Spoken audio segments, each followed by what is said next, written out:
சிறப்பு பேச்சாளர் வேலூரின் பெருமையை பறைசாற்றிக் கொண்டிருக்கும் எனக்கு இன்னொரு குருவாக இருந்து வழிநடத்திக் கொண்டிருக்கும் ஐயா வாலு ஐயா அவர்களை சிறப்புரை வழங்க வருக வருக என வரவேற்கிறேன்.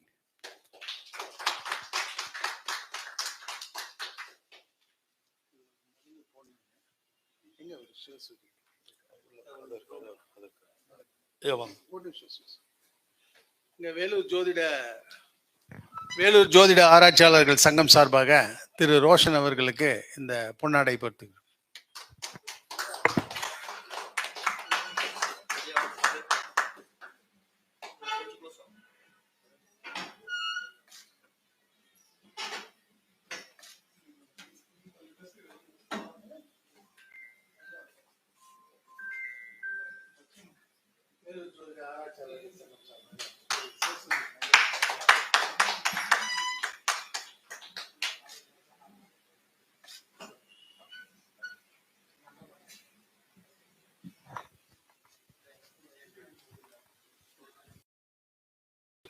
சரி 10 நிமிஷம் பேசுங்க.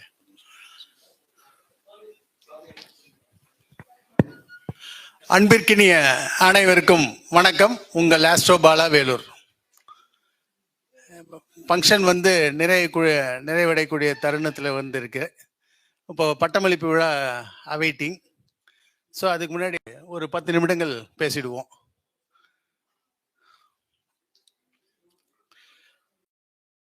வேலூர் ஜோதிட ஆராய்ச்சியாளர்கள் சங்கத்தில் நிறுவனர் என்ற முறையில் நான் இந்த வகுப்பு நடத்திட்டு இருக்கிறோம். 2001 எங்களுடைய குரூப் நடந்துட்டு இருக்கு. கிளாஸஸ் கண்டக்ட் பண்ணிட்டு இருக்கோம். இன்னைக்கு வரைக்கும் தொடர்ந்து ஓடிட்டு இருக்கு. நிறைய இப்பெல்லாம் நிறைய ஆன்லைன் கிளாஸஸ் தான் இருக்கு. ஆஃப்லைன் விட ஒரு சின்ன யூடியூப் ஒன்று ஓடிட்டு இருக்கு, அனைவருக்கும் தெரியும். இப்போ நம்ம சிவசூரியன் நிறைய ரொம்ப நாள் அசோசியேஷன் இருக்கு. ரோஷன் அவர்களும் எங்கள் வீட்டுக்கு பக்கத்தில் தான் இருக்காரு. ஒன்றும் பிரச்சனை இல்லை. ரொம்ப நாளாக நாங்கள் ஃப்ரெண்ட்ஸ் தான். நாங்கள் ஜோதிட ரீதியாக வாக்கிங் போகும்போது அடிக்கடிக்க சந்திப்போம். சரி, இப்போ இன்னைக்கு ஒரு சின்ன கருத்து. எல்லாரும் நிறைய பேசிட்டாங்க. காலைல எடுத்த உடனே திதி தர்ப்பணம் அது இதெல்லாம் கிட்டத்தட்ட ஹாஃப் டே ஓடி போச்சு ஃபுல்லாக அதுலேயே. ஆமாம், நான் என்ன நினைச்சேன், என்ன திதி தர்ப்பணத்திலேயே நிறைய போகுது, ஜோதிடத்தை விட்டு அப்பாற்பட்டு இப்போ சாஸ்திரத்தை அங்கே சம்பிரதாயத்துக்கு ஓடி போகுது அப்படின்னு பார்த்தேன். பட் இருந்தாலும் இதை மறுபடியும் செகண்ட் ஆஃப்டர்நூன் செஷன் நல்லா கொண்டு வந்துட்டாங்க. ஸோ இப்பொழுது இந்த சீரிய நிகழ்ச்சியை நடத்தி கொண்டு இருக்க சகாதேவர் வேதிக் அஸ்ட்ராலஜி ஃபவுண்டேஷனுக்கும் நம்ம ரோஷன் ஐயா அவர்களுக்கும் என்னுடைய வாழ்த்துக்களையும் தெரிவித்துக் கொள்கிறேன். இந்த நேரத்தில் ஒரு பெரிய நிகழ்ச்சி நடத்துவது என்பது அவ்வளோ சிறப்பு எளிதல்ல, ரொம்ப கஷ்டப்பட்டு செய்யணும்.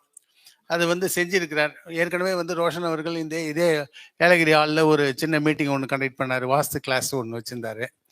அதுக்கு வந்திருக்கேன். சிவசூரியன் அவர்கள் நிறைய மீட்டிங் அட்டன் பண்ணிட்டேன். சிவசூரியனுக்கு சேலத்துக்கு போயிட்டேன், சென்னைக்கு போயிட்டேன், நிறைய மீட்டிங்லாம் வந்திருக்கேன். வடபழனிலாம் வச்சுட்டு இருந்தார், எல்லாம் அட்டன் பண்ணிட்டு இருந்தேன். ஆனால் சிவசூரியன் அவர்கள் நீங்கள் சொன்ன மாதிரி அவர் பல்வேறு முகம் உள்ளது. அவருக்கு ஒரு முகம் இல்லை, பல முகங்கள் இருக்குது. அந்த பல முகங்களும் கண்டிப்பாக மக்களுக்கு தான் யூஸ் ஆகுது. கண்டிப்பாக எத்தனையோ கலைகள் நிறைய அழிந்து போகக்கூடிய கலைகளை மறுபடியும் புதுப்பிக்கிறது பெரிய கஷ்டம். அப்போ ஜோதிடர்களாகி நம்ம இந்த ஜோதிடத்தை கட்டி காக்கிறது பாலமுருகன் சார் சொன்ன மாதிரி 2ஆம் இடம் பாதிக்கும்னாரு. அப்போ ஜோதிடராக இருந்தால் கண்டிப்பாக குடும்பம் கொஞ்சமாவது சாக்ரிஃபைஸ் பண்ணாதான் இதுலேருந்து வெளியே வர முடியும். குடும்பத்தில் இருக்கிறவங்க கண்டிப்பாக நம்மளை ஏதாவது ஒன்று சொல்லிட்டு தான் இருப்பாங்க. ஆனாலும் ஒவ்வொரு பாவத்திலையும் நிறைய காரகங்கள் இருக்கு. இப்போ 2ஆம் பாவம்னு எடுத்தீங்கன்னா தனம், கல்வி, வாக்கு, குடும்பம், இதுல 4-5 காரகங்கள் இருக்கும். இதுல ஒரு காரகம் கண்டிப்பா எப்படியாவது டிஸ்டர்ப் ஆகும். ஒவ்வொரு பாவத்திலையும் எல்லாருக்குமே நீங்க பார்க்கலாம். பாவம் நல்லா இருக்கு, 2ஆம் பாவம் ஸ்ட்ராங்கா இருக்கு, குரு பாக்குறாரு, அப்படித்தான் இருந்தாலும் இந்த 4-5 காரகங்கள்ல ஒரு காரகம் கண்டிப்பா டிஸ்டர்ப் ஆகும் என்பது ஒரு பெரிய டிப்பு. அதே மாதிரி இப்ப கடைசியா ஐயா அவர்கள் சொன்னாரு, நம்ம டைரக்டர் நடிகர் சொன்னாரு, ஒவ்வொரு தசையிலையும் சுய புத்தி வேலை செய்யாது. வேலை செஞ்சிச்சுன்னா மற்ற புத்தி வந்து வேலை செய்யாது அப்படின்னு. ஒரே ஒரு நேரத்தில் மட்டும் சுய புத்தி பயங்கரமா வேலை செய்யும், மற்ற புத்தியும் வேலை செய்யும். அது வந்து மரண தசையாக மாறும்போது, இப்போ ஒருத்தனுக்கு மரண தசை வருதுன்னா சுய புத்தியும் சூப்பரா வேலை செய்யும், மற்ற புத்திகளும் வேலை செய்யும். ஆனா அந்த தசையே அவனுக்கு கடைசி தசை. இது வந்து உண்மை. ஸோ அது exception. Exception is there. But வந்து பொதுவாக வந்து சுய புத்தி வேலை செய்யாதுன்னு சொல்லுவோம் ஜென்ரலா. இல்லை, சுயபுத்தி அது சுயபுத்தி ஃபர்ஸ்ட் கிளாஸாக வேலை செஞ்சு செகண்ட் ரிமைனிங் பீரியட்ல நல்லா வேலை செஞ்சு அந்த மிடில் வந்து இதுவாகிடுவார். ஓப்பனிங்ல சாவது ரொம்ப ரேரு. ஓப்பனிங்னா அவன் தசையே அனுபவிக்கலையே. இல்லை அப்படின்னா அவன் தசையே அனுபவிக்கலையே. அவனை அனுபவிக்க விடுவான், அனுபவிக்க கொடுத்து என்ஜாய் பண்ண வச்சு டிஸ்டர்ப் பண்ணுவான் ஃபர்ஸ்ட். இப்போ அதே மாதிரி தான் ஒருத்தர் வந்து நான் வீடு கட்டணும்னு ஒரு பெரிய எய்ம் வச்சிருப்பான் மண்டையில். கட்டியே 3 அடுக்கு மாடி கட்டணும்னுவான். ரொம்ப அதுக்காக உயிரை விட்டு மண்டையை காய்ச்சி பண்ணுன்னு பண்ணுவான். பண்ணி முடிச்ச உடனே 1 இயர்ல செத்துருவான். ஏன்னா நிறைய பேர் அப்படிதான் இருப்பான். நிறைய பேர் பார்த்தீங்கன்னா இப்போ என் பையனை வந்து பெரிய ஆள் ஆக்கணும்னு நினச்சிட்டே இருப்பான். உண்மையில பெரிய ஆள் ஆக்கணும் உடனே 1 இயர்ல போயிடுவான். ஏன்னா அவனுடைய எய்ம் முடிஞ்சிடுச்சு. அப்போ நம்ம பூலோகத்துக்கு வந்த காரியம் முடிஞ்சிடுச்சு. அப்போ பூலோகத்துக்கு வந்த காரியம் முடியும் போது கண்டிப்பா விதி பிரகாரம் நடக்குது அப்படின்னு ஆட்டோமேட்டிக்கா நம்ம அண்டர்ஸ்டாண்ட் பண்ணிக்கிறோம். சரி, இப்போ நான் பேச வந்த பாயிண்ட்ஸ் எது? இப்போது வந்து காமத்தை தரக்கூடிய பாவம் எந்த பாவம்? பாவம் என்ன? காமம்னா என்ன? ஃபர்ஸ்ட், காமம்னா ஆசைகள். தர்மம், கர்மம், காமம், மோட்சம், இந்த 4 ராசிகள் இருக்கு, எல்லாருக்கும் தெரியும். அப்போ ஒவ்வொரு ராசியும் இப்போ நம்மளுடைய லக்னம் என்ன நிற்குது? தர்மத்தில நிற்குதா, கர்மத்தில் நிற்குதா, காமத்தில் நிற்குதா, மோட்சத்தில் இருக்கா அப்படின்னு நல்லா அனலைஸ் பண்ணிட்டீங்கன்னா நம்ம எதுக்காக பிறந்தோம், என்னத்துக்காக பிறக்கிறோம், என்ன வேலை செஞ்சுட்டு இருக்கிறோம் அப்படின்னு கரெக்டாக தெரிஞ்சிடும். அப்போ நம்மளுடைய பிறப்பினுடைய ரகசியத்தை தெரியணும்னா இந்த 4 ராசிகளில் உங்களுடைய லக்னம் எங்கே உட்காருது அப்படின்னு பார்த்துக்கணும்.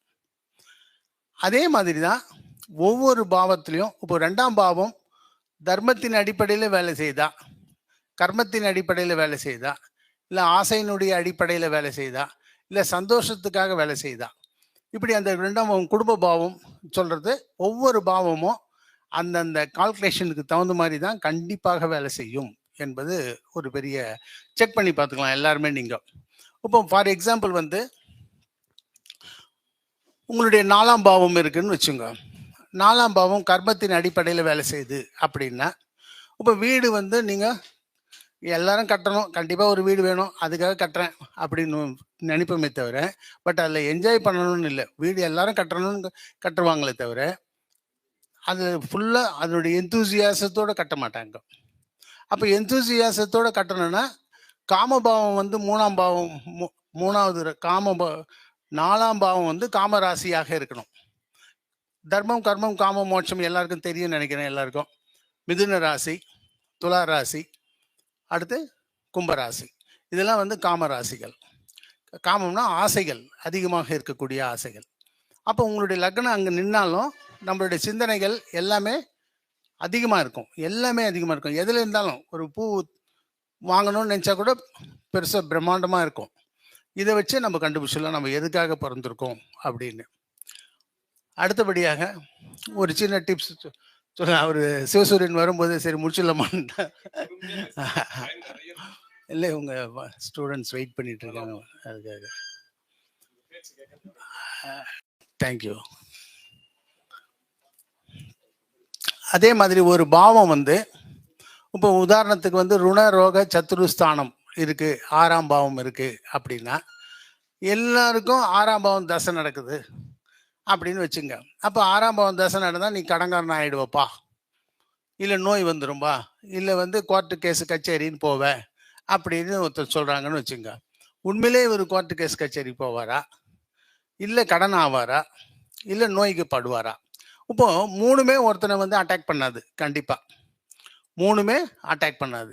1 தான் அட்டாக் பண்ணும். ஒரு சிலருக்கு 2 அட்டாக் பண்ணும். 3 நிச்சயமா அட்டாக் பண்ணாது யாருக்கும். ருண, ரோக, சத்ருன்னு வரும்போது 3 காரகங்கள் இருக்கு ஒரு பாவத்துல. அந்த பாவத்துல ஏதாவது 1 தான் அட்டாக் பண்ணுமே தவிர 3மே அட்டாக் பண்ணாது. அப்ப இதை எப்படி கண்டுபிடிக்கிறது? இவருக்கு 6ஆம் தசை வருது. 6ஆம் தசை வந்து இவரை கடங்காரனா ஆக்குமா, இல்ல நோயாளியா ஆக்குமா, இல்ல சண்டைக்காரனா ஆக்குமா? அப்படின்னா எதை வச்சுன்னா ஈஸியா ஒரு ஃபார்முலா இருக்கு. இப்போ வந்து கடங்காரனா ஆக்கணும் அப்படின்னு இருந்துச்சுன்னா அவனுடைய 2ஆம் பாவம் கெட்டு இருக்கணும். ஏன்னா தனஸ்தானம் 2ஆம் பாவம். 2ஆம் பாவம் கெட்டு இருந்துச்சுன்னா அவன் கடங்காரன் ஆவதற்கு வாய்ப்பு உண்டு. 3ஆம் பாவம் கெட்டு இருந்துச்சுன்னா அவன் சண்டைக்காரனா மாறுவதற்கு வாய்ப்பு உண்டு. ஏன்னா 3ஆம் பாவம் வீர தீர தைரியம். தைரியம் இருந்துச்சுன்னா வெற்றி வந்துச்சுன்னா அவனுக்கு பகை இல்லாம போயிடும். 4ஆம் பாவம் கெட்டு போயிருந்துச்சுன்னா நோய் வர்றதுக்கு வாய்ப்பு உண்டு. அவ்வளவுதான். அப்போ ஒருத்தருக்கு நோய் வரணும்னா 6ஆம் பாவம் லிங்க் வந்து அப்படியே டைரக்டா வராது. 4ஆம் பாவமும் கண்டிப்பா அதுல வந்து ஈடுபட்டாதான் அவனுக்கு நோய் வரும். சுகஸ்தானம். அப்ப சுகஸ்தானம் பாதிச்சாதான் நோய் வரும். வீர தீர தைரிய ஸ்தானத்துல ரொம்ப அபரிமிதமா இருந்துச்சு, 3ல சூரியன் இருக்காரு, 3ல செவ்வாய் இருக்காரு, அப்ப கோர்ட்டு கேஸ் கச்சேரிலாம் போறதுக்கு ஈஸியா வழி இருக்கு. அப்ப 2ஆம் இடம் சூப்பரா இருக்கு, தனம் போதுமான வசதி வாய்ப்பு இருக்கு, கையில பணம் இருக்கு அப்படின்னா கடன் வராது. அப்போ அதுக்கு மேல் கொண்டும் ஒரு சிலருக்கு கடன் வரும். அப்ப அந்த கடன் எதுக்குன்னா ப்ரொடக்டிவ் பர்பஸ்க்காக கடன் வரும். இப்போ வீடு கட்டுறதுக்காக கடன் வாங்குவாங்க, நிலம் வாங்குறதுக்காக கடன் வாங்குவாங்க. அப்போ அது வந்து கடன்னு நம்ம சொல்லக்கூடாது. ஏன்னு கேட்டினா அதை விட அசெட் வந்து உங்ககிட்ட நிறைய இருக்கு. அப்போ கஷ்டத்துல கடன் வாங்குறது வேற, வீடு கட்டுறதுக்காக கடன் வாங்குறது வேற. வீடு கட்டுறதுக்காக கடன் வாங்குறது அது வந்து எக்கனாமிக்கல் க்ரௌத், டெவலப்மெண்ட்டை காமிக்குது. அப்போ அது கடன்காரன் கிடையாது. நல்லா புரிஞ்சுங்க. எப்போ வேணாலும் வீடை விற்றோம்னா கடனை தீர்த்துடலாம். அப்போ கடன் வந்து ஒரு பெரிய பாயிண்டே இல்லை அந்த இடத்துல. அப்போ கடன்காரன் என்னன்னா நம்மளுடைய அசெட்ஸ் வித்தாலும் நம்ம தீராதுன்னு சொல்றவன் தான் கடன். நல்லா புரிஞ்சுங்க. இதே மாதிரி ஒவ்வொரு பாவத்திலையும் இருக்கு. அதே மாதிரி ஒரு பாவத்தினுடைய வளர்ச்சி இப்போ பேலன்ஸ் தியரி பிரகாரம் அதுக்கு 7வது பாவத்தில் இருக்கிறது அப்படின்றாங்க. அது உண்மைதான். 7ஆம் பாவம் மட்டும் கிடையாது, ஒரு பாவத்தினுடைய வளர்ச்சி அதுக்கு 12வது பாவத்திலையும் இருக்கிறது, அதுக்கு அடுத்த 2வது பாவத்திலையும் இருக்கிறது. ஒரு பாவத்தினுடைய வளர்ச்சியோ வீழ்ச்சியோ ஒரு எஃபெக்ட் இஸ் தேர்னா அந்த எஃபெக்ட் வந்து 12th பாவா, 2nd பாவா அண்ட் 7th பாவா ஆஃப் த கன்சர்ன்ட் பாவா. அந்த கன்சர்ன்ட் பாவாவோட 7வது பாவம், 2வது பாவம், 12வது பாவம், இது 3த்தையும் நம்ம அனலைஸ் பண்ணி தான் செக் பண்ணணும். அதே நேரத்தில் ஒரு ஆக்ஷன் நடக்குது, ஒரு ஜாதகத்தில் ஒரு ஆக்ஷன் நடக்குதுன்னா அது வந்து லக்னத்தினுடைய தொடர்பு இல்லாமல் நடக்காது. கண்டிப்பாக லக்ன பாவத்தினுடைய தொடர்பு இருந்தால் தான் நடக்கும். உதாரணத்திற்கு பார்த்தீங்கன்னா, இப்போ உங்களுக்கு லக்னம் ஸ்ட்ராங்காக இருக்குது, உங்களுடைய வில் பவர் அதிகமாக இருக்குது அப்படின்னு இருந்தால் தான் நீங்கள் குடும்பம், தனம், கல்விலாம் உங்களுக்கு வரும். இல்லைன்னா வராது. இப்போ குடும்பம், தனம், கல்வி, பணம், கையில் பணம் வந்துச்சுன்னா என்ன ஆகும்? தைரியம் வரும். எப்பவுமே ஜோபியில் பணம் இருந்துச்சுன்னா தைரியமாக ஒரு ஹோட்டலுக்குள்ளே நுழைவோம். லிமிட்டாக பணம் இருந்துச்சுன்னா பார்த்து ப்ரைஸ் லிஸ்ட்டை பார்ப்போம். அப்போ அந்த பயம் வருது. அந்த பயம் வந்து பணத்தால் மறைக்கப்படுகிறது. அப்போ உங்களுக்கு 2ஆம் பாவம் நல்லா இருந்துச்சுன்னா 3ஆம் பாவம் ஆட்டோமேட்டிக்காக டெவலப் ஆகிடும் நிச்சயமாக. அப்போ 3ஆம் பாவம் டெவலப் ஆச்சு, உங்களுக்கு வந்து உங்களுடைய கரேஜ் நல்லா வந்துச்சு கொண்டுச்சுன்னா நீங்கள் பெரிய ஆள், பணமும் இருக்குது, வீரமும் இருக்குது அப்படின்னா சுற்றத்தார் வந்து உங்களை சேருவார்கள். 4ஆம் பாவம் ஆட்டோமேட்டிக்காக உங்களோட ஒர்க் அவுட் ஆகிடும். சுற்றம் வந்துச்சு, பணமும் வந்துச்சு, நம்ம வீரமும் வந்துச்சு, நம்மளோட நட்பு வட்டங்களுக்கு நம்ம ரிலேஷன்ஸ் அதிகமாக இருக்குது அப்படின்னா எண்ணங்கள் வந்து நல்லாயிடும். எப்போ ஒருத்தன் ரிலேஷன்ஸை போஷிக்கிறானோ, அரவணைக்கிறானோ, கண்டிப்பாக அவனுக்கு நல்ல எண்ணங்கள் இருக்கும். அப்போ 5ஆம் பாவம் நல்ல எண்ணம் வந்துடும். 5ஆம் பாவம் நல்ல எண்ணம் வந்துச்சுனாவே ஆரோக்கியம் கரெக்டாக இருக்கும். ஆரோக்கியம் நல்லா இருந்துச்சுனாவே மனைவி சந்தோஷப்படுவாள். ஒரு ஆரோக்கியம் சந்தோஷப்பட மாட்டாள். நல்லா பார்த்துங்க. 6 நல்லா இருந்தா 7 ஆட்டோமேட்டிக்கா. சரி 7 கட்சிச்சு ஒரு மனிதனுக்கு. அப்போ 1லேருந்து 7 வரைக்கும் அவன் நினைச்சதெல்லாம் கட்சிச்சுன்னா அவனுக்கு என்ன அர்த்தம்? சந்தோஷம். 8ஆம் பாவம். அப்போ மனம் நிறைந்திருக்கும். அது இல்லாமல் ஆயுள் பாவம் ஆயிடுது. அது நீண்ட ஆயுள் வந்துடும். அடுத்தபடியாக நீண்ட ஆயுள் வந்துச்சுன்னா என்ன பண்ணும்? தர்மம் பண்ணணும்னு ஒரு சிந்தனை வரும். போதும், நம்ம இவ்வளோ வாழ்ந்துட்டோம், ரொம்ப நாளைக்கு. இப்போ நிறைய பேர் வயசானவங்க பாருங்க, வயசானவங்க தான் நிறைய தான தர்மம்லாம் பண்ணுவாங்க. யங்ஸ்டர்ஸ்லாம் அதிகமாக பண்ணுறது இல்லை. ஏன்னா வயசானவங்க தான் நாய்க்கு போடுறது, ஒரு இட்லி வாங்கி கொடுக்குறது, அதெல்லாம். ஏன்னா அவனுக்கு ஆயுள் வந்துச்சு, இனியாவது தர்மம் பண்ணணும்னு ஒரு சிந்தனை வரும். அப்போ 9ஆம் பாவம் தர்மத்துக்கு உள்ள உட்கார்ந்துச்சுன்னா நல்ல வழியில சம்பாதிக்க வர முடியும். ஆனால் தான் தர்ம கர்மாதிபதி யோகம். நல்ல கர்மங்களை செய்வான். நல்ல கர்மங்களை செய்யும்போது புகழ் அதிகமாக வந்துடும். 11ஆம் பாவம் டெவலப் ஆகிடும். 11ஆம் பாவம் டெவலப் நல்லா ஆச்சுன்னா டேம் சாட்டிஸ்ஃபைட், ஆத்ம திருப்தி கிடைச்சிடும், பேரின்ப நிலை. அப்போ 1வது பாவத்திலிருந்து 12 பாவங்களும் தொடர்ச்சியாக இருந்து கொண்டு இருக்கிறது அப்படின்னு நம்ம எந்த பாவம் வச்சாலும் இதை பண்ணணும். அடுத்தபடியாக ஒரு ஈஸி டிப்ஸ் என்ன அப்படின்னா, உங்களுடைய சூரியன், ஒவ்வொருத்தருக்கும் சூரியன் இருக்கு. 12 பாவத்தில் சூரியன் எந்த பாவம் இருக்காருன்னு பாருங்க. அந்த பாவத்தினுடைய 5, 9 பாவங்கள், அந்த பாவம் 1, 5, 9 சூரியன் நின்ற இடத்திற்கு, சப்போஸ் சூரியன் 3வது பாவத்தில் இருக்காருன்னு வச்சுங்க, 3, 7, 11 உங்களுக்கு ஒரு ஆத்ம திருப்தி கொடுக்கும் அந்த பாவங்களின் மூலமாக கண்டிப்பா. அதே மாதிரி சந்திரன் இருக்கக்கூடிய திரிகோண பாவங்கள் உங்களுக்கு மன சந்தோஷத்தை கொடுக்கும், மகிழ்ச்சியை கொடுக்கும், மன மகிழ்ச்சி. இப்போ 4ஆம் பாவத்தில் சந்திரன் இருக்குன்னா உங்களுக்கு வீட்டுக்கு உள்ளே போன உடனே சந்தோஷம் வரும், சொந்தக்காரங்களை பார்க்கும்போது சந்தோஷம் வரும், தூங்கும்போது சந்தோஷம் வரும். 12ஆம் பாவம் 4, 8, 12 லிங்க் வந்துடும் அப்படி ஆட்டோமேட்டிக்காக. அதே மாதிரி குரு இருக்கிற பாவம் எந்த பாவம் பார்த்தீங்கன்னா பிரச்சனை வந்து சால்வ் ஆகும். குரு இருக்கிற பாவம், குரு நின்ற பாவத்தினுடைய 1, 5, 9 பார்த்தீங்கன்னா ஏதோ ஒரு பிரச்சனை வந்து அதுக்கு ஈஸி சொல்யூஷனும் கிடைக்கும். கண்டிப்பாக சொல்யூஷன் இருக்கும். பட் அந்த ப்ராப்ளத்தை அவாய்ட் பண்ண முடியாது. Solution will be there. Solution மூலமாக தான் வரும். ஒன்றும் இல்லை, ஒரு தடிக்கு விழுந்தோம், அதுக்கு மருந்து போட்டு நமக்கு பாதுகாப்பாக வச்சுக்குவாங்க. ஆனால் தான் இப்போ 5வது பாவம் 9வது பாவத்தில் சொல்லும்போது கூட நம்ம பாருங்கள், 5ஆம் பாவம் வேலையெல்லாம் போயிடும். ஏன் வேலையெல்லாம் போகுது? அவன் சந்தோஷமாக உட்காந்துன்னு நல்லா ஜாலியாக தூங்கின்னுக்கிறான். சொந்தக்காரன் கல்யாணம் காட்சி இதுக்கெல்லாம் போய்க்கிறான், டூர் போகிறான், எல்லாம் இதெல்லாம் போய் ஆஃபீஸ்லேருந்து அவனை யூஸ் பண்ணிடுறாங்க. 6ஆம் பாவம் வேலை செய்யுது. அதனால தான் முன்ன காலையில் பேசும்போது கூட 5ஆம் பாவம் நல்ல பாவம் தான், பட் இருந்தாலும் சில டிஸ்டர்பன்சஸை கொடுக்கும் அப்படின்னு அர்த்தம். அதே மாதிரி இப்போ சூரியன், சந்திரன், செவ்வாய், குரு சொல்லிட்டோம். செவ்வாய் இருக்கிற பாவத்தில் பாருங்க ஏதோ ஒரு சின்ன தகராறு வரும். செவ்வாய் 2ல் இருக்கு அப்படின்னா 2, 6, 10 குடும்பத்தில் வந்தால் ஒரு சின்ன சண்டை வரும், சர்வீஸ் பண்ணுற இடத்துல சண்டை வரும், ஆஃபீஸில் சண்டை வரும். அதே மாதிரி சின்ன சின்ன சண்டைகள் வரும். அதே மாதிரி புதன் இருக்கிற பாவம் எந்த பாவம்னு பாருங்க. புதன் என்ற பாவத்தில் ஒரு ரகசியம் காப்பாற்றப்படும். கண்டிப்பாக ஏதோ ஒரு ரகசியம். புதன் வந்து ஒரு ஃபார் எக்ஸாம்பிள் ஒரு 9வது 10வது பாவத்தில் இருக்குதுன்னா தொழில் ஸ்தானத்தில் ஒரு ரகசியம் இருக்கும். அதுக்கு 2, அதுக்கு 5, அதுக்கு 5. அப்போ 10, 2, 6 இந்த பாவங்களில் ஏதோ ஒரு ரகசியம் கண்டிப்பாக இருக்கும், நிச்சயமா இருக்கும். நீங்களே பார்த்துக்கலாம் அவங்கவுங்க ஜாதகத்திலேயே. குரு சொல்லிட்டோம். சுக்கிரன் இருக்கிற பாவம் கண்டிப்பா, சுக்கிரன் இருக்கிற பாவத்தில் ஒரு கிலுகிலுப்பு இருக்கும். கண்டிப்பா சுக்கிரன் உங்க ஜாதகத்துல எந்த பாவத்துல இருக்கோ பாருங்க, அந்த பாவத்திற்கு 1, 5, 9. உதாரணத்துக்கு எந்த பாவம்னா சொல்லுங்க. லக்ன பாவத்துல சுக்கிரன் இருக்குன்னா 1, 5, 9 1வது பாவம், 5வது பாவம், 9வது பாவத்துல ஒரு சந்தோஷம் நிச்சயமாக இருக்கும். நீ எல்லாருமே செக் பண்ணிக்கலாம். அதே மாதிரி சனி இருக்கிற பாவத்துல பாருங்க, சனி உங்க ஜாதகத்துல எந்த பாவத்துல இருக்கிறதோ அதன் மூலமாக ஒரு அனுபவ உங்களுக்கு சர்வீஸ் கிடைக்கும். அதாவது இப்போ உதாரணத்திற்கு 9வது பாவத்துல சனி இருக்கு அப்படின்னா நீங்க எங்க போனாலும் உங்களுக்கு தண்ணி மொண்டு கொடுக்கும், காஃபி மொண்டு கொடுக்கும், இது கொடுக்கும், ஆள் கொடுக்கும், சர்வன்ட் சபார்டினேட்ஸ் இருந்துட்டே இருப்பாங்க. அப்போ உங்களுக்கு பணிவிடை செய்வதற்கு ஆட்கள் ரெடியாக இருப்பார்கள்.